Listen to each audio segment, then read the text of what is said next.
কলকাতা পুলিশের কনস্টেবল পুরুলিয়ার পাড়ুই গ্রামের অরূপ মুখোপাধ্যায়। নিউ আলিপুর থানায় কর্মরত তিনি।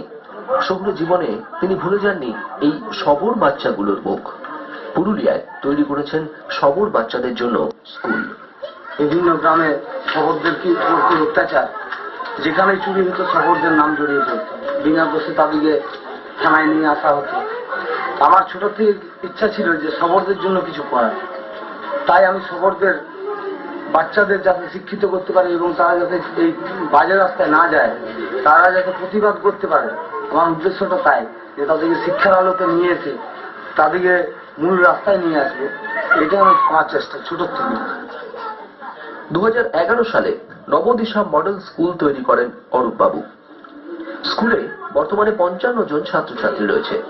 শিশু শ্রেণী থেকে চতুর্থ শ্রেণী পর্যন্ত হোস্টেলে থেকে পড়ানো শুধু নয়, যারা পাশের এমএসকেতে অষ্টম শ্রেণী পর্যন্ত পড়াশোনা করে তাদেরও অনেকেই এই স্কুলের হোস্টেলেই থাকে।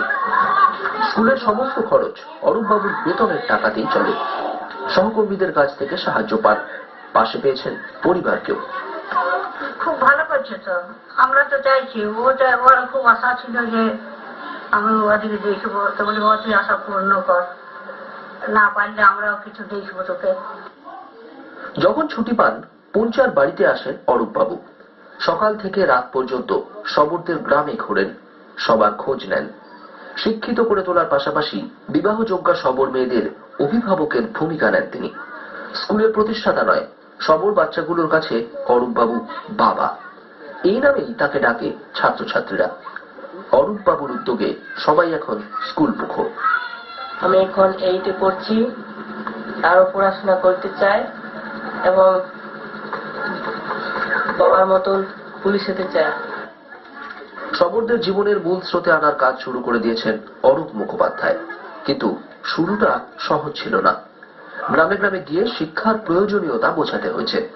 বাচ্চাদের নিজে গিয়ে স্কুলে নিয়ে এসেছেন, কিন্তু এখনো অনেক পথ চলা বাকি। আরো অনেক কিছু করতে চান এদের বাবা। পুরুলিয়া থেকে বুদ্ধদেব পাত্র রিপোর্ট, ওঙ্কার অনলি ট্রুথ।